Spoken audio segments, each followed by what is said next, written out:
Next up on the menu, we have Keith Lee ruined his restaurant in 24 hours. Now, I've seen this story all over. I don't know exactly what it's about. We're going to watch this and see exactly what's happening here. And yeah, let's get a bite of the video. Talk to me. From grace like this, it's actually quite amazing. But hey, that's the power of social media. Y'all know that old black man that sits at the barbecue restaurants and shakes his meat until it falls apart? Hey, yo. That alone is crazy. But I digress. I'm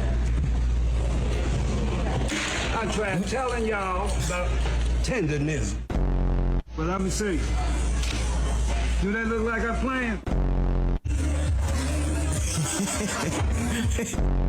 Oh, tendernism. That's my tendernism. Tendernism. Tendernism. It's a possibility. Oh my. I'm trying to tell you. Shake it like a salt. What the fuck? Well, it turns out Mr. Tenderism, it may not be so tender to his customers. In fact, he might just be a Steven from Django. Listen, man, if you're new to this and you want to be true to this, please. Another raccoon? I'm so tired of these motherfuckers, man. Make sure you hit that subscribe button. If you don't know what a raccoon is, basically, it is a black man who bows down to racist white people. He is a bootlicker more than MAGA. In fact, I would say that a raccoon pre-awakening, where they realize, nigga, you're not white, you will never. But before that, before they realize that, they are probably one of the biggest defenders and biggest assets of racist white people, what they like to use to say, see, this black guy agrees with us, so why don't you? And yeah, we've seen what it's getting us so far. ISIS killed another U.S. citizen. At the time of recording this video, it's very fresh. He was a, I think he was a 37-year-old doctor with a U.S. citizen in Minneapolis, Minnesota.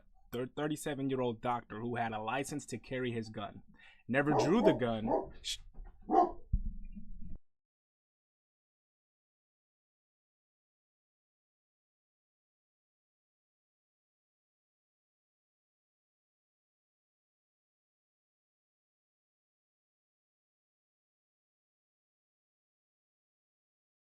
He never drew the gun. They before they even realized he had a gun, they had already beaten him to the ground. It was a gang jumping kind of. And the cops, these are thugs. They beat him to the ground, took his weapon away, then shot him. While he laid on the ground motionless, they shot him 10 more times. Pretty sure this is a white straight male, by the way. But me telling you this, it gets you angry. That's good. It should, because you are an actual human and you're not a cult member. This is a big tangent, I know, but this is important. It should get you angry, but we should not retaliate. We should not try to kill any ICE agents, try to remove them by force. What Trump is trying to do is use these ICE agents to instill violence, fear, vigor, whatever you want to call it. Instill that type of animosity within the people to the point where they kill one of these motherfuckers, and then he can enact martial law. Now, if you don't want to know what a martial law is, it's basically an insurrection that suspends everyone in the country's U.S. rights. It puts them under military surveillance. Through that time, he can do just about anything he wants to do, because the Constitution is suspended right now. It is a temporary thing, but notoriously, insurrections are notorious for fucking over the people. And now that you know that, we have a right to be angry. We have a right to be sickened by this, but we should not retaliate with force. We should only retaliate in the midterms where we can drive these motherfuckers out. Because Donald Trump hasn't changed shit. It's actually gotten worse since he's been in office. The prices, which is why people say they voted for him. So, yeah. Didn't mean to get all political on you. I saw that story this morning and I just had to gush about it. Back to the video. a long way for the channel. Now, back to the video. We haven't seen him on the scene for a long time, but remember when Keith Lee used to go to these establishments around the time of 21 and 22? He used to really shake the table. And so, oh, you don't do that anymore? Mr. Tenderism's video started to go viral on the internet, and different celebrities and, social media figures started to pop up. Our good buddy, the good food reviewer Keith Lee, had to go visit the restaurant. But this would expose the tricks of the trade to the Tenderism game. Me and my family are currently married. Tendernism, not rism. To California, and this, in my opinion, is the most anticipated video I've ever done. Sheesh. My hand is food from Destination Smokehouse, with the tenderism. My whole mission today to see, in my opinion, is the food actually tenderism, or do I just love watching Unc? Let's find out together. I got it. Let's try it. Let's ready 1 through 10. Spent $129.77. Sheesh. My family said it was very good. We're gonna start with what I came here for. The beef free. I didn't touch it. I didn't do nothing. This is how it came. To me, it looked like it's sliced. It looked like they slid it straight down the back. So when I pick it up, it's already on. That's what happened. Oof. Oh, they... And see if it fall off the bone. Well, there ain't no bone in here. I'm gonna just see if it fall apart. It do not. Oh, yeah. This thing ain't going nowhere. So we were lied to the whole time. The meat ain't really tender. He's cutting the meat. I never felt this lied to about a online personality and the products that they have since the strawberry mint growth oil guy. The guy that told us to brush 15 strokes an angle, do not miss an angle. And then ultimately to come to find out he was doing nothing but going to Turkey to get his hairline filled in. Damn. Older black men, they keep deceiving me. On a serious note, that's not what's important at all. Overall, Keith Lee gave a favorable review, said that this was a worthwhile place. The food was good. 8 out of 10. For me, the standout was absolutely the oxtail. But past the oxtail, the standout is Unc. Not only, in my opinion, is it extremely hard to get people engaged like that, to show your true personality, to be yourself, no matter how fast things take off into space. I don't think he intended for it to go the way it's going. Now, although his meat wasn't as loose as advertised, Keith Lee did what he normally does in these situations where he does find a good restaurant that he's about to honestly boost into another stratosphere. He goes in and he tips the people very generously. But upon going in and attempting to tip Mr. Tenderism, aka Uncle Steven, a good amount of money, this is where the curtain starts to fall down on the whole Tenderism empire. I'm personally taking $5,000 out of my own bank, and we go in and say, happy holidays to Unc. So, update, we could not get to Unc. Security said it was over with for the day. They said that he was filming something. I believe he was filming a podcast. We had $5,000 in cash, or $4,000 in cash that we was gonna give him a hand. They didn't take it, so we're not only gonna take this money and feed some people, but we just gonna do what we feel like we're supposed to do in the community. And as always, after this, I pray and hope that they continue to reach their target audience. Now, W. Keith Lee as always, and this could all be swept under the rug as a total misunderstanding. But when we see the response from the... It seems like so. It doesn't seem like such a big deal as of right now. Restaurant, it has everybody asking one question and one question only. Some circumstances that happened after the fact with other people that he talked to that opened our eyes up to why he probably felt the way that he did. Even the way that he approached it, he didn't ask for anybody else. There's a lot of people visible on social media.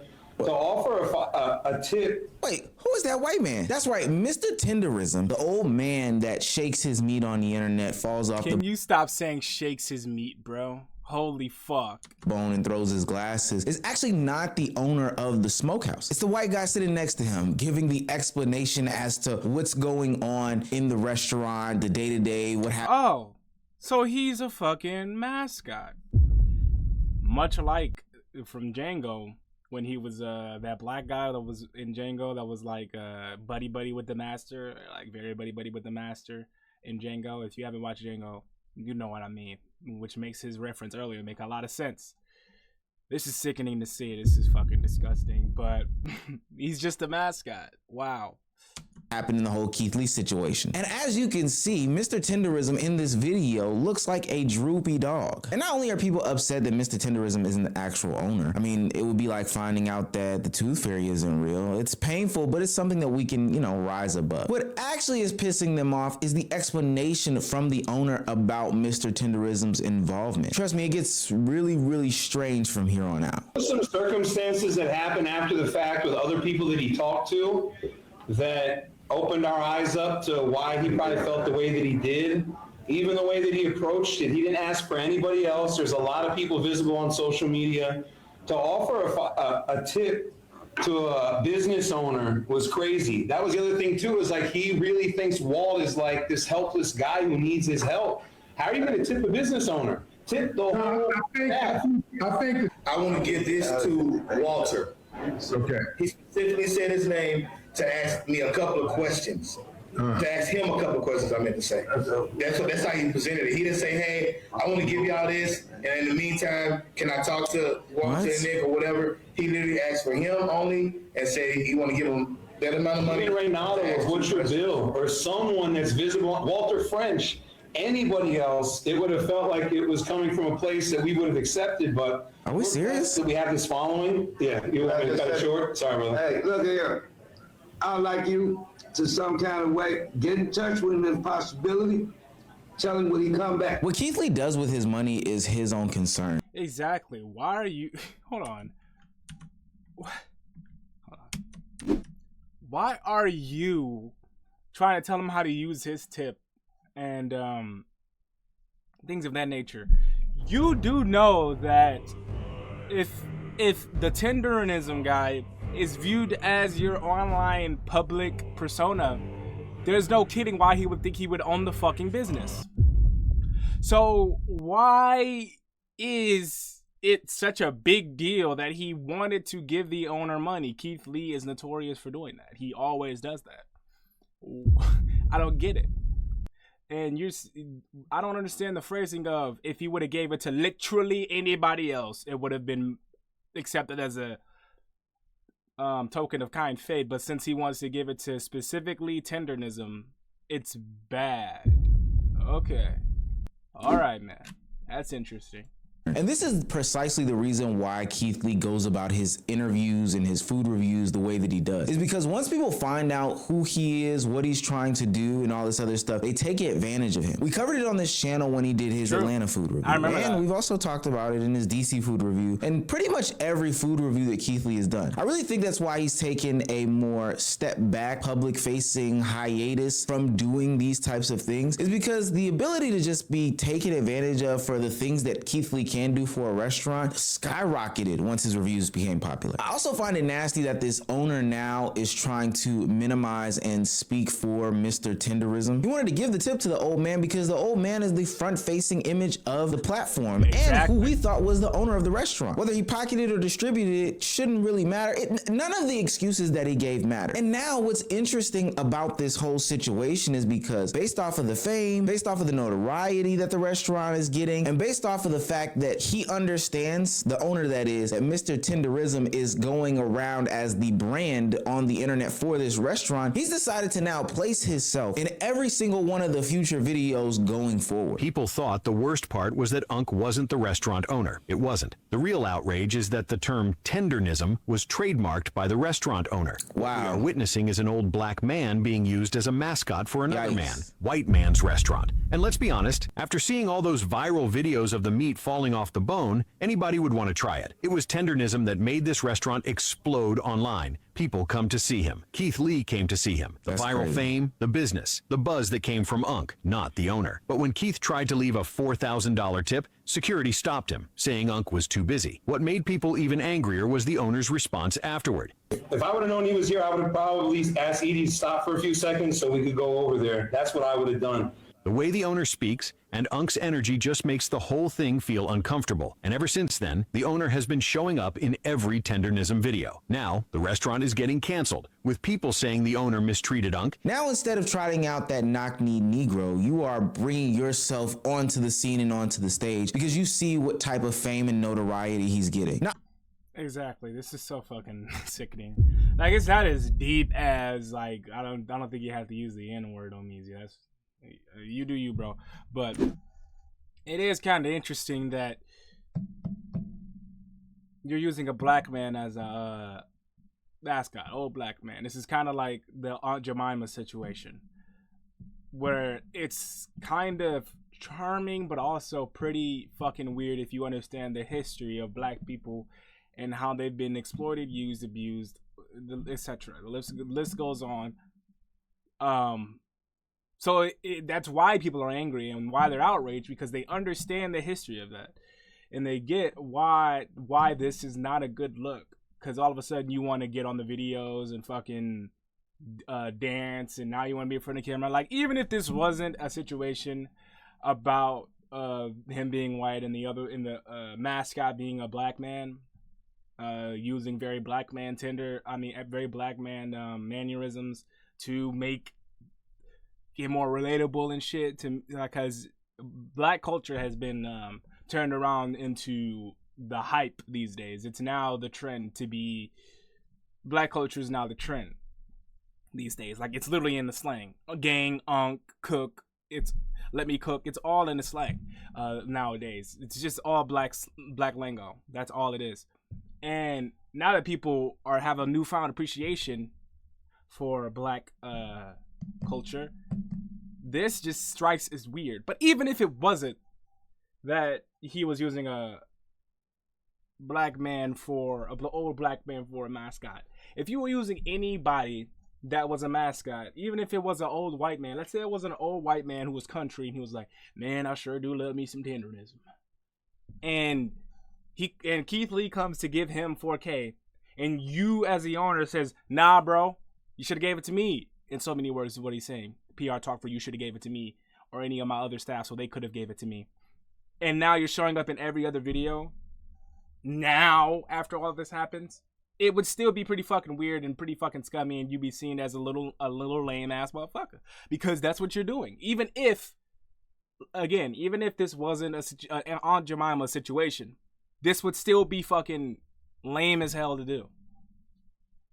Period. Stop. Lame as hell to do. Now, I can't judge their personal relationship, but I can't know what's going on. But it's kind of nasty that the owner of the restaurant trademarked the phrase and saying that this older black gentleman made up. And it's also strange that they go from no commercials with this white guy to now all of the commercials, all of the social media posts, all the blog postings are with this guy. Effectively taking out the authentic feel of what's going on. For a lot of people, Mr. Tendernism reminded them of their uncle at the barbecue, their Exactly.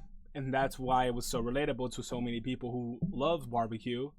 Even white people. White people they have been invited to cookouts. They have had black barbecue. They have encountered the uncle that makes the good barbecue, and they act exactly like that most of the time, which is kind of funny.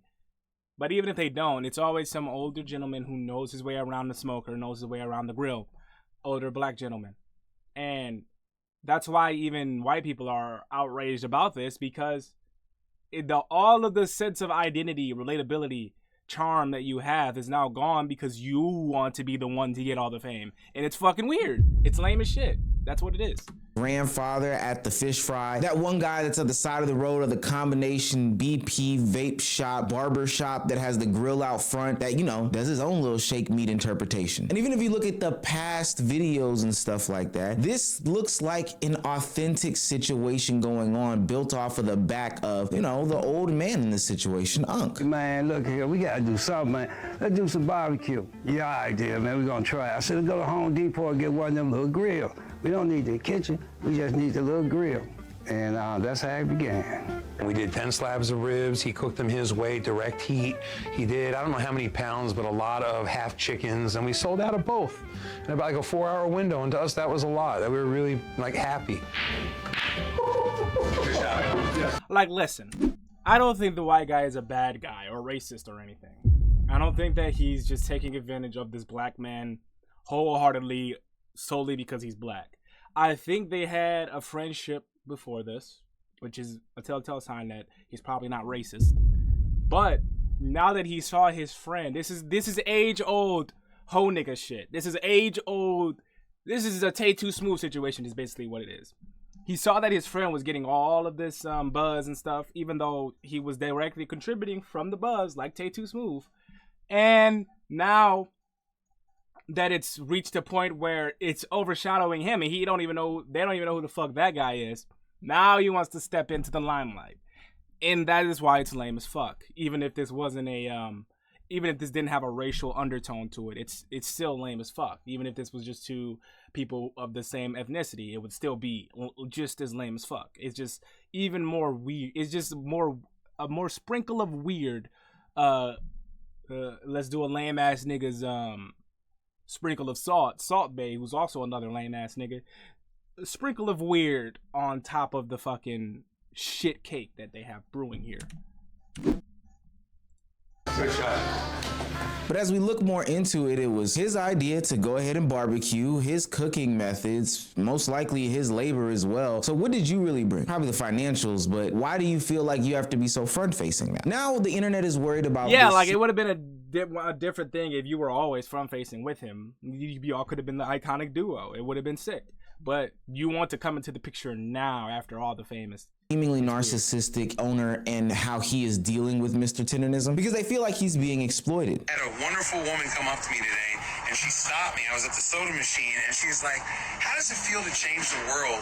Ain't nobody come here to see you, Otis. And ain't nobody say that to you. How does it feel to be changing the world? You making barbecue, bro. Come on, stop it. Now all of a sudden when the black community don't want to support Destination Smokehouse, now you're making a video pretty much saying like, hey, I ain't racist, guys. Nobody said you're racist. We said you're capitalizing off of black business when it is not black owned, and we see the jig that is going on, and the jig is up. And then you got Tendernism sitting in the back of your video like a fucking prop, and it's given to Django. Look, man, Mr. Tendernism can't be saved, y'all. That man bought Mr. Tendernism. And I'm from Alabama. I'm so used to seeing older black men be that way towards their bosses and their masters. And y'all wonder why I'm so aggressive. Let me tell you why. That's what I saw growing up. That's why I don't look up to no older black men. I can't tell you not one that I'm looking up to, because that's how I saw them act back in the day. That's all. Come on, man. Come on, man. Mr. Tendernism, you done been bought.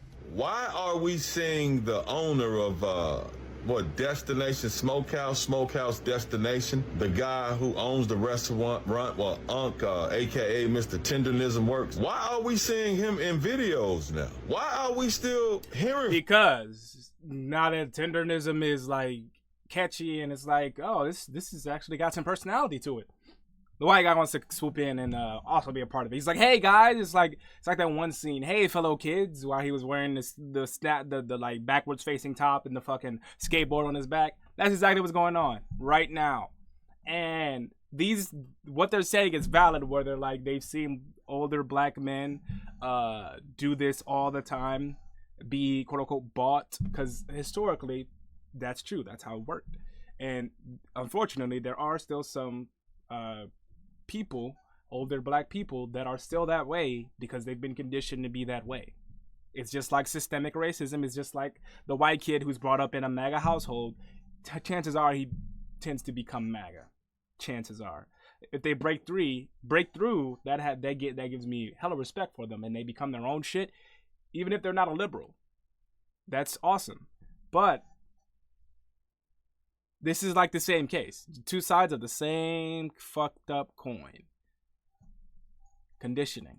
From him. Why is he doing Mr. Tendernism shtick? It's fake. It's appropriation. It's vulturing. Yeah, it's copying. We've seen this happen far too many times. Mr. Tendernism, I'm not even talking to him anymore because apparently he loves being in that position where his talent and all that just being used and abused and taken advantage of. So the owner was in the comments like, Walt is an employee, he's a trusted employee, like he was a house nigga, like he's a trusted employee, he's a loved employee, we value him, but he's still an employee. He said nothing about being a partner, nothing about no 50-50. As a matter of fact, I don't know if the video is still there, but the owner had asked Walt, did he want to be an owner? Did he want his own restaurant? And Walt kept saying no, that this was good enough for him, helping his brother.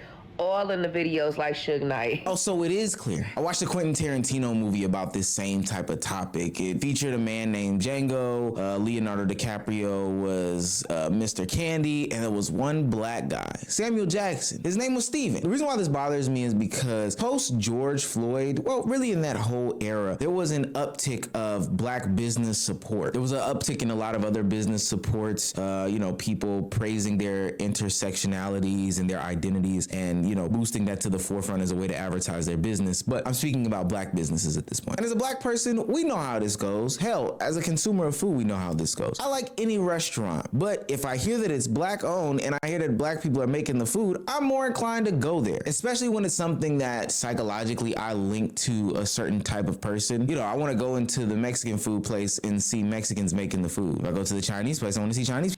Yeah, that makes sense. I can see why people would have this mindset of when they go to a specific place for a specific type of food that is created by a specific type of people, notoriously. They would want to see those specific type of people making the food because that's a telltale sign that the food is going to be fucking smacking. But at the same time, I can't help but introduce a little bit of nuance and say, well, if some white guy knows how to cook an Asian dish really well, I don't give a fuck. If some black dude knows how to cook some Korean barbecue, I don't give a damn. If some Mexican knew how to make fucking soul food, that'd be fucking awesome. I don't really care too much about that specifically.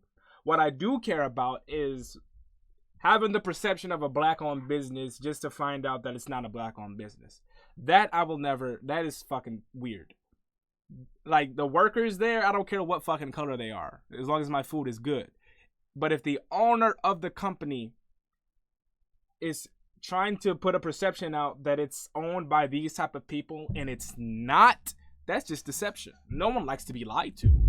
So that's my whole take on it. And I also can understand why people see it in this racial undertone as well, because it's true too. Sorry, I hit the mic. It's true too. That part is also true. I don't put too much stock into that part, but I agree that this is also what's happening too. That's just not what I care about the most. What I care about the most is that you're parading as a black-owned business and you're trying to give the perception that you're a black-owned business when you're not. When you could have succeeded even if you weren't a black-owned business. That's what I don't like. People making the food, it just kind of lines up like that. If I go to the Italian restaurant and see anybody else besides an Italian back there in the kitchen, it's gonna make me a little weary. Not that I won't eat the food, but it's gonna make me weird. Nonetheless, propping yourself up as a black-owned and black-run business via your marketing campaign is actually nasty when you know for a fact that this man doesn't even own 1%. He actually... What? See, this is why people are saying that this is a Samuel L. Jackson situation. Is because I would argue that it's a Samuel Jackson situation for Django. It's a Tay 2 Smooth situation. All of the combined hoeries, all of the combined fuckeries of a hoe ass nigga, basically. A hoe ass nigga in a submissive person who has talent, who doesn't want to embark on their own shit for some reason. And people like that do exist, best believe. And that's what I don't understand. That's what makes this whole situation weird, and that's why it makes the racial undertones even louder and bring them more to the forefront and give them more validity and reinforces it, is because of this exact situation being prominent with these types of archetype of people when they interact together. He gets paid 1%. Mind you, as we heard in the video earlier, this is this man's barbecue. It's his seasonings, it's his cooking methods, it's all of that. There shouldn't have been any conversation about, do you want to be a partner? Do you want to be an owner? That should have just been a part of the beginning stages, full stop. So I actually am going to have to agree. So he is kind of taking advantage of the fucking tendernism guy. Like, I didn't know that wasn't even offered to him. In the beginning, it probably was offered to him after all this fucking blew up. But in the beginning, it probably wasn't even offered to him. With the social zeitgeist and say like, yo, no, you are taking advantage of him. And this actually is a disgusting look. And because you've built your name off of social media fame, it's only gonna fall apart as people get there. I'm glad that Keith Lee saved a lot of people's time by actively going and reviewing this food, but more importantly, exposing the fact that this isn't who they say they are. Truly, I get the concept of having some sort of marketing gimmick or shtick in order to push your product. It's hard to get out there in the real world. But at the end of the day, I think it should have been made clear from the beginning that Unc was more of a mascot as opposed to an owner. That this was a regular business and not something propped up to be black owned. That you cut your damn meat as opposed to it actually falling off the bone. That's what really hurts the most. Y'all actually cut y'all shit. Y'all don't even, oh my God.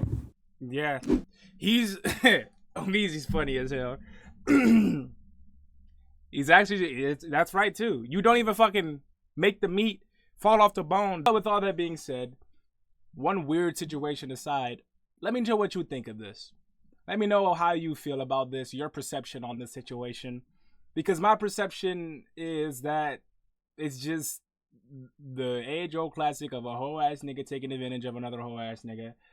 This time, this is the archetype of a situation that we know all too well. Helpless old black man being taken advantage by a young, spry, older white gentleman. With all that being said, guys, thanks for watching.